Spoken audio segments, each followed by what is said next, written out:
Assalamualaikum warahmatullahi wabarakatuh. Perkenalkan, nama saya Syafitri Nurwahyuni, mahasiswi Universitas Muhammadiyah Cirebon semester 6, sedang menempuh pendidikan sumber daya manusia di Fakultas Ekonomi. Kali ini saya akan mempresentasikan hasil penyusunan proposal saya untuk memenuhi tugas seminar sumber daya manusia di semester 6 ini dengan judul Pengaruh Knowledge Sharing dan Distribusi Justice terhadap Kinerja Karyawan di Rumah Sakit Jantung Hasna Medika Cirebon. Yang pertama, yaitu bab 1. Terdapat pendahuluan. Di dalam pendahuluan ini terdapat sebuah latar belakang. Ada 3 poin yang bisa diambil di latar belakang ini. Yang pertama yaitu menurut Noto Atmojo 2003 mengemukakan bahwa manusia sebagai salah satu komponen organisasi merupakan sumber daya penentu tercapainya visi dan misi organisasi. Pada masa pandemi COVID-19 ini yang ditandai dengan munculnya suatu penyakit atau suatu virus baru yang mematikan, membuat seluruh dunia terkena dampaknya. Dampak dari virus itu juga salah satunya adalah pemanfaatan sumber daya manusia secara efektif dan efisien dapat mempengaruhi kelangsungan hidup dan pertumbuhan organisasi di masa pandemi COVID-19 ini dan masa yang akan datang. Maksud dari poin pertama adalah produktivitas kerja karyawan di suatu perusahaan sangatlah penting sebagai alat pengukur keberhasilan dan menjalankan suatu usaha. Karena semakin tingginya produktivitas kerja karyawan dalam suatu perusahaan, berarti laba yang perusahaan terima akan lebih meningkat. Yang dapat disimpulkan juga di dalam suatu perusahaan, karyawan berhak mendapatkan suatu keadilan, kenyamanan, serta pelatihan kerja. Yang poin kedua yaitu pada saat ini, knowledge sharing sangat dibutuhkan untuk menunjang produktivitas kerja karyawan. Selain itu juga, distribusi justice diharapkan bisa diberikan secara adil kepada semua karyawan tanpa membedakan status karyawan itu sendiri. Maksud di sini adalah semua karyawan itu di dalam suatu organisasi harus mendapatkan suatu keadilan tanpa membedakan status pekerja karyawan itu sendiri. Poin yang ketiga yaitu persepsi keadilan dapat diartikan dalam hal yang luas yang dirasakan oleh setiap individu karena pada dasarnya keadilan adalah penilaian karyawan terhadap perilaku adil yang ada di dalam suatu organisasi tersebut.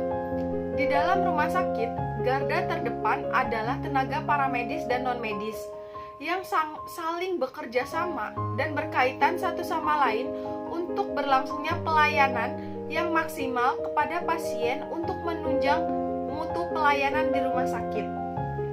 Di sini dimaksudkan bahwa tindakan medis maupun non-medis merupakan tindakan yang penuh resiko, baik itu untuk pasien itu sendiri maupun untuk para medis dan non-medisnya. Dalam melakukan pekerjaannya, para pekerja membutuhkan semangat kerja.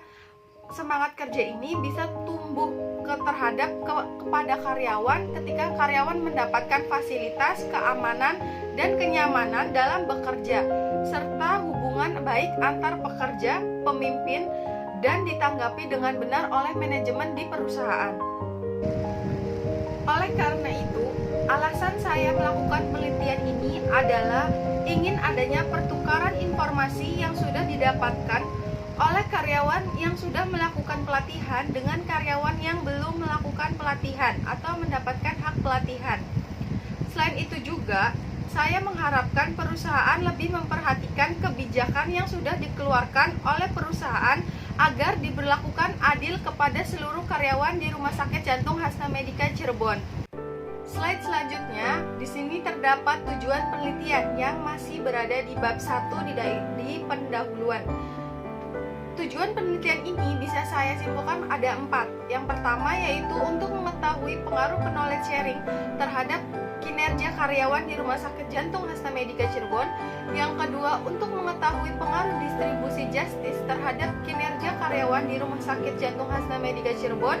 Yang ketiga, yaitu untuk mengetahui pengaruh knowledge sharing terhadap distribusi justice di Rumah Sakit Jantung Hasna Medika Cirebon. Yang keempat, yaitu untuk mengetahui pengaruh knowledge sharing dan distribusi justice terhadap kinerja karyawan pada Rumah Sakit Jantung Hasna Medika Cirebon. Slide berikutnya yaitu manfaat dari penelitian. Manfaat dari penelitian ini masih terdapat di bab 1 di daerah pendahuluan. Ada 3 manfaat yang bisa diambil, yaitu pertama dari bagi penulis itu sendiri. Hasil dari penelitian ini dapat menambah pengetahuan, pengalaman, dan wawasan dalam bidang manajemen sumber daya manusia. Yang kedua, bagi perusahaan. Hasil penelitian ini diharapkan dapat memberikan masukan dan dapat bermanfaat bagi perusahaan untuk menerapkan keadilan dalam melakukan pelatihan keadilan distribusi berdasarkan kriteria yang sudah ada. Yang ketiga, yaitu bagi pembaca. Hasil penelitian diharapkan dapat berguna sebagai pengetahuan tambahan serta bahan informasi mengenai pengaruh knowledge sharing dan distribusi justice terhadap kinerja karyawan di Rumah Sakit Jantung Hasna Medika Cirebon. Di sini kita memasuki bab 2. Di bab 2 terdapat landasan teori. Yang pertama mengenai knowledge sharing. Menurut Lin 2007, knowledge sharing adalah budaya yang melibatkan interaksi sosial di mana karyawan bertukar pengetahuan, pengalaman, kemampuan atau skill melalui seluruh departemen ataupun organisasi. Jadi bisa disimpulkan bahwa knowledge sharing adalah suatu kegiatan interaksi sosial yang dilakukan oleh 2 orang atau lebih untuk berbagi informasi mengenai pelatihan kerja, skill, kemampuan, serta pengalaman yang sudah didapatkan oleh karyawan atau dengan yang lainnya yang bertujuan untuk memberikan hasil maksimal untuk perusahaan. Di sini juga terdapat manfaat knowledge sharing, di antaranya yang pertama, meningkatkan nilai perusahaan, terutama dalam hal ilmu dan inovasi. Yang kedua, yaitu ilmu yang diserap bisa diaplikasikan di luar kantor dan bermanfaat. Yang ketiga, yaitu meningkatkan komunikasi dan relasi antar karyawan. Yang keempat, yaitu memudahkan karyawan dalam berbagi ilmu dan inovasi. Yang kelima, mengasah bakat karyawan dalam beberapa bidang sosial atau bidang public speaking. Selanjutnya yaitu faktor pendukung dalam terciptanya knowledge sharing. Di sini terdapat 4 faktor pendukung. Yang pertama yaitu kesempatan. Di dalam kesempatan ini, kesempatan itu baik formal maupun tidak formal. Dalam kesempatan formal seperti pelatihan, tim kerja yang terstruktur, maupun sistem yang berbasis teknologi akan memfasilitasi terjadinya knowledge sharing antar karyawan. Yang kedua yaitu modalitas komunikasi. Dimaksudkan bahwa komunikasi merupakan aktivitas utama dalam knowledge sharing. Komunikasi tatap muka maupun komunikasi berbasis teknologi akan juga memfasilitasi terjadinya perilaku knowledge sharing. Yang ketiga yaitu harapan kemanfaatan. Maksud dari harapan kemanfaatan itu sendiri yaitu ketika kegiatan komunikasi memberikan sebuah manfaat pengetahuan, hal tersebut akan mendorong terjadinya knowledge sharing. Selain itu, hal ini juga semakin mendorong anggota organisasi untuk melakukannya. Yang keempat yaitu kesesuaian konteks. Knowledge sharing akan lebih sering dilakukan dalam konteks latar belakang profesional yang sama antar individual. Pada landasan teori selanjutnya yaitu distribusi justice.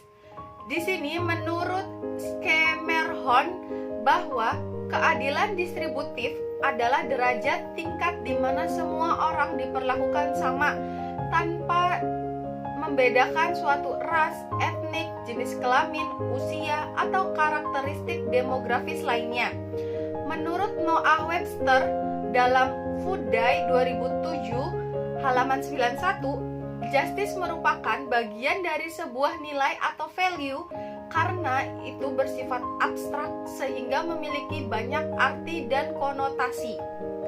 Maka bisa disimpulkan bahwa distribusi justice itu sendiri adalah suatu nilai yang diciptakan oleh sesama manusia dengan tanpa membedakan manusia satu dengan manusia yang lainnya, yang menjadikan hak semua orang, serta ketika terjadinya ketidakadilan, maka seseorang yang menimbulkan ketidakadilan tersebut harus mendapatkan sanksi sebagaimana mestinya.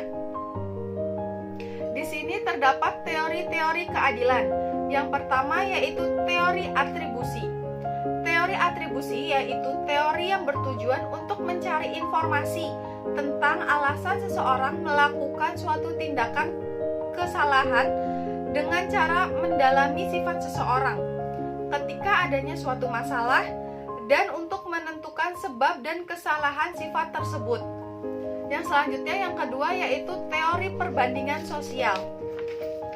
Teori perbandingan sosial adalah setiap orang mempunyai dorongan atau drive untuk menilai pendapat dan kemampuannya sendiri dengan cara membandingkan dengan pendapat dan kemampuan orang lain.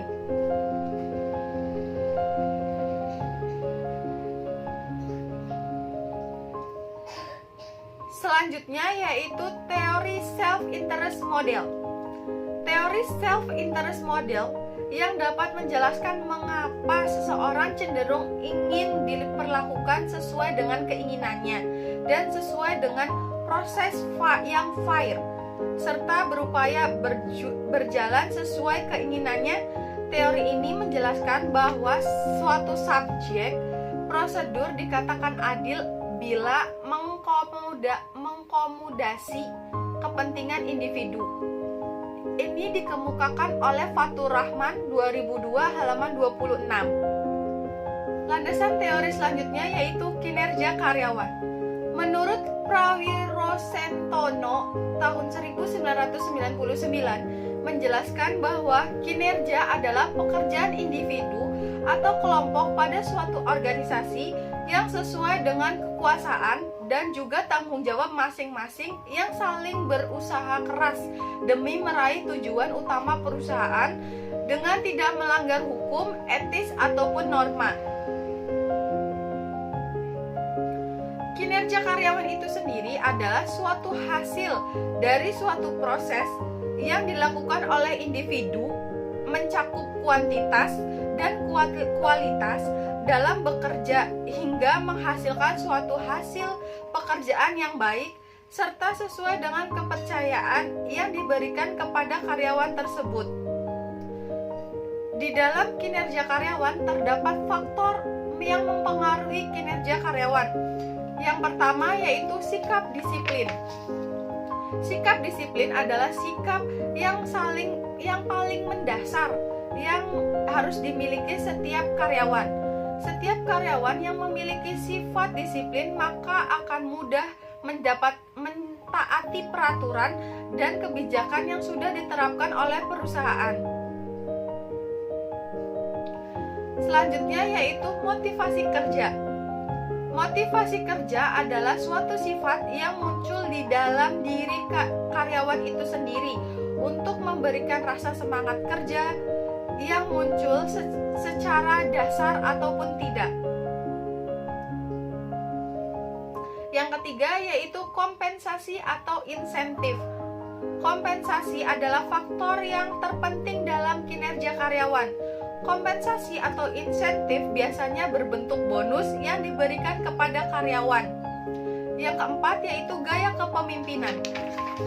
Gaya kepemimpinan yang baik bagi karyawan adalah dengan cara tidak menuntut hasil yang kurang baik bagi perusahaan, tetapi melakukan penekanan yang secara berlebihan kepada karyawan itu sendiri. Yang kelima yaitu lingkungan kerja. Perusahaan yang memperdulikan jaminan kesehatan karyawan dan menyediakan peralatan kantor yang dibutuhkan karyawan akan membuat dampak positif bagi karyawan atau bagi kinerja karyawan itu sendiri. Selanjutnya yaitu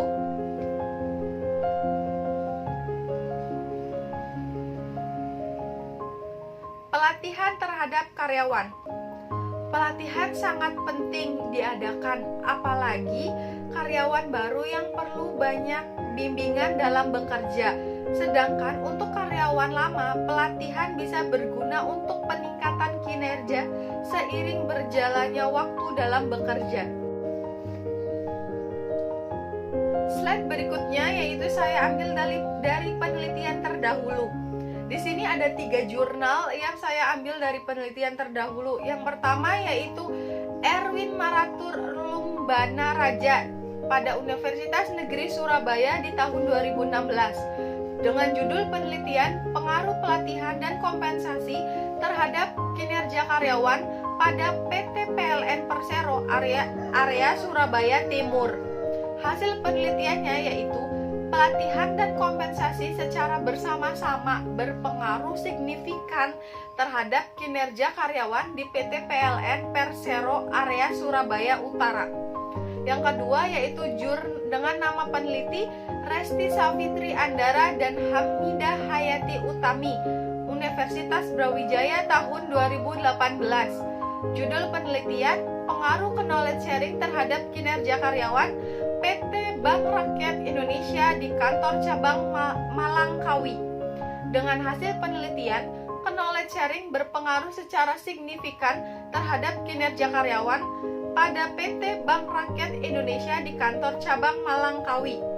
Yang selanjutnya yaitu nama penelitian Macaselis Bagus Wisnu Raditya di Universitas Sanata Dharma Yogyakarta 2009 dengan judul penelitian pengaruh keadilan kompensasi pelatihan karyawan dalam kondisi lingkungan kerja fisik terhadap prestasi kerja karyawan dengan hasil variabel keadilan kompensasi dan kondisi lingkungan kerja fisik tidak berpengaruh terhadap kerja karyawan. Selanjutnya, di dalam landasan teori terdapat jenis dan sumber data. Terdapat 2 jenis dan sumber data. Yang pertama adalah data primer, adalah data asli, fakta, serta data yang baru pertama kali dikumpulkan oleh peneliti dan dikumpulkan semata-mata hanya untuk penelitian. Data primer didapatkan dengan cara pengumpulan langsung ke lapangan atau ke perusahaan yang akan dilakukan suatu penelitian. Yang kedua yaitu data sekunder. Data sekunder adalah data yang dikumpulkan yang berkaitan dengan data di masa lalu. Data ini sudah dikumpulkan sebelumnya oleh peneliti yang sudah ada. Di dalam landasan teori selanjutnya juga terdapat kerangka berpikir. Kerangka berpikir ini bisa menjadi modal awal dalam membangun hubungan antara variabel dengan variabel yang lainnya. Dalam penelitian ini dilakukan pengaruh antara variabel independen yaitu knowledge sharing atau X1, distribusi justice atau X2, dan dimediasi oleh kinerja karyawan yaitu Y. Yang pertama yaitu pengaruh knowledge sharing terhadap kinerja karyawan. Knowledge sharing bisa dimanfaatkan untuk bertukar informasi antar karyawan, baik itu informasi internal perusahaan ataupun informasi di luar perusahaan. Walaupun masih banyak perusahaan yang belum menerapkan knowledge sharing tanpa disadari, tapi manfaat dari knowledge sharing ini sangat besar untuk kemajuan karyawan itu sendiri maupun untuk perusahaan. Yang kedua yaitu pengaruh distribusi justice terhadap kinerja karyawan. Distribusi justice bisa meliputi keadilan dalam organisasi, keadilan pembagian kompensasi, keadilan dalam menerapkan suatu peraturan atau kebijakan yang diadakan dalam suatu perusahaan tanpa membedakan status pekerja lainnya di dalam suatu perusahaan. Dalam beberapa waktu terakhir, beragam pengaruh yang ditimbulkan dari distribusi justice untuk kinerja karyawan. Yang ketiga yaitu pengaruh knowledge sharing dan distribusi justice terhadap kinerja karyawan. Knowledge sharing dan distribusi justice adalah faktor yang saling berkaitan untuk mendorong kemajuan kinerja karyawan menjadi lebih baik. Pada bab 2 di slide terakhir, yaitu di landasan teori terdapat hipotesis. Ada 3 hipotesis. H1, terdapat pengaruh dari variabel knowledge sharing terhadap kinerja karyawan secara signifikan. H2, terdapat pengaruh variabel distribusi justice terhadap kinerja karyawan tetapi tidak signifikan. H3, yaitu terdapat pengaruh dari variabel knowledge sharing dan distribusi justice terhadap kinerja karyawan secara bersama-sama. Kita memasuki bab 3. Di bab 3 ini berjudul tentang metode penelitian. Di dalam metode penelitian terdapat 7 poin yang bisa diambil. Yang pertama, rencana penelitian. Di dalam rencana penelitian yang ada 2 poin yang bisa diambil. Yang pertama yaitu pendekatan penelitian. Menurut Ari Kunto 2006-12 mengemukakan tentang penelitian kuantitatif, yakni pendekatan penelitian yang banyak menggunakan angka-angka mulai dari pengumpulan data, penafsiran terhadap data yang diperoleh, serta pemaparan hasilnya. Pada penelitian ini terdapat 2 variabel, yaitu variabel independen yang disebut dengan knowledge sharing atau X1, yang kedua distribusi justice atau X2 sebagai variabel dependent, dan di variabel mediasi yaitu kinerja karyawan yaitu X. Maksud saya Y. Yang kedua yaitu metode penelitian. Metode yang digunakan dalam penelitian ini adalah menggunakan pendekatan asosiatif. Pendekatan asosiatif adalah pendekatan yang bermaksud untuk menanyakan hubungan antara 2 variabel atau lebih. Variabel di sini dimaksudkan adalah variabel independen yang mempengaruhi dengan variabel dependen yang dipengaruhi. Poin yang kedua dalam metode penelitian yaitu waktu dan tempat penelitian. Penelitian akan dilaksanakan kurang lebih bulan September 2021 sampai dengan selesai, yang akan dilakukan di Rumah Sakit Jantung Hasna Medika Cirebon, Jalan Raden Kilap nomor 8, Desa Palimanan Timur, Kecamatan Palimanan, Kabupaten Cirebon, terdiri dari 215 karyawan, baik itu karyawan kontrak maupun karyawan tetap. Selanjutnya ada populasi dan sampel. Yang pertama, populasi. Populasi adalah keseluruhan objek yang akan diteliti oleh peneliti. Dalam penelitian ini, yang menjadi populasi adalah seluruh karyawan di Rumah Sakit Jantung Hasna Medika Cirebon yang berjumlah 215 karyawan. Penelitian ini berlaku untuk semua karyawan tanpa membedakan karyawan kontrak dan karyawan tetap. Yang kedua adalah sampel. Sampel adalah sebagian dari jumlah seluruh objek yang akan dilakukan penelitian yang dianggap mewakili jawaban para responden yang lainnya. Dalam penelitian ini, sampel digunakan dengan maksud karena populasi yang lebih dari 100 responden, maka tidak memungkinkan untuk dilakukannya survei satu per satu. Selanjutnya, dalam bab 3 terdapat jenis dan sumber data. Sumber data dibedakan menjadi 2, yaitu data primer dan data sekunder. Data primer berisi tentang jawaban responden yang sudah mengisi kuesioner yang sudah dibagikan oleh peneliti. Dan data sekunder adalah data pendukung yang didapatkan dari penelitian terdahulu. Data primer ini memiliki contoh kuesioner, wawancara, dan observasi. Data sekundernya sendiri yaitu dengan contoh studi pustaka. Dalam bab 3, metode pengumpulan datanya dalam penelitian ini, peneliti menggunakan kuesioner. Kuesioner adalah kumpulan pertanyaan yang sudah disediakan oleh peneliti untuk responden dengan maksud mendapatkan hasil penelitian untuk memecahkan masalah yang sedang dilakukan oleh peneliti. Kuesioner yang digunakan adalah kuesioner yang bersifat tertutup, di mana pertanyaan tersebut sudah tersedia. Pertanyaan-pertanyaan tersebut adalah pertanyaan yang menerangkan tanggapan responden tentang variabel knowledge sharing dan distribusi justice terhadap kinerja karyawan di Rumah Sakit Jantung Hasna Medika Cirebon. Selanjutnya adalah instrumen penelitian. Instrumen pada penelitian ini menggunakan angket atau kuesioner, di mana terdapat 3 variabel yaitu knowledge sharing, distribusi justice, dan kinerja karyawan. Kuesioner yang disajikan berisi kurang lebih 40 pertanyaan yang terdiri dari 15 pertanyaan mengenai knowledge sharing, 10 pertanyaan mengenai distribusi justice, dan 15 tentang kinerja karyawan.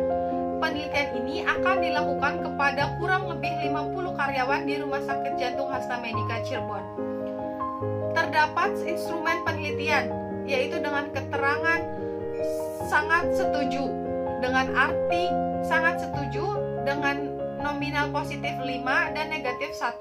Yang selanjutnya yaitu S, dengan keterangan S, dengan arti setuju, dengan angka 4, positif 4 dan negatif 2.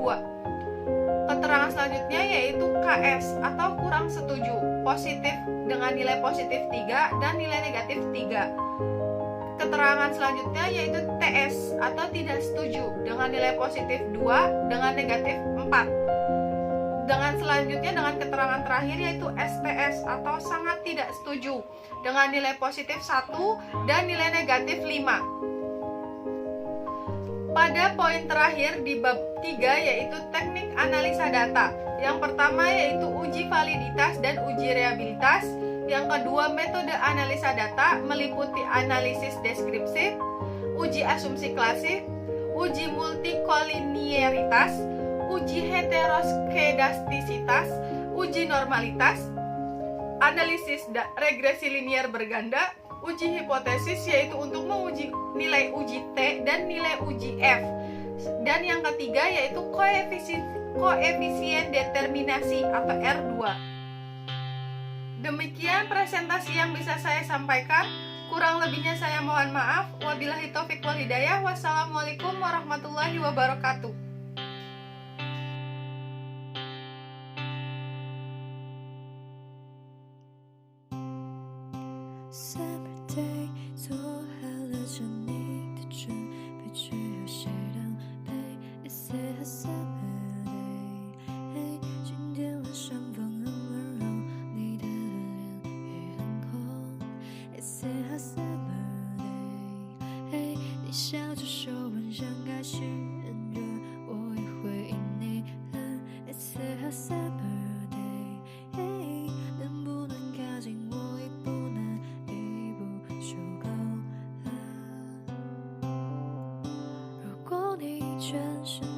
想说的话，我还是会说。如果你不再生长，我那也在我预料之中。但是你只是站着，和我一样的脸红，这个样子的你，我要怎么办呢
？The summer day， 如果今天刚好在下雨，把蘑菇给你当雨水。It's a summer day， 如果世界在下一秒塌陷，你会想起谁 ？It's a summer day， 秋天到来之前的那个星期天，不要吃酸梅。If you ask me what do I have so many mornings in it, because it's a summer day. Baby, your hands are like a purple flare, so today is every you, so gaze a red songs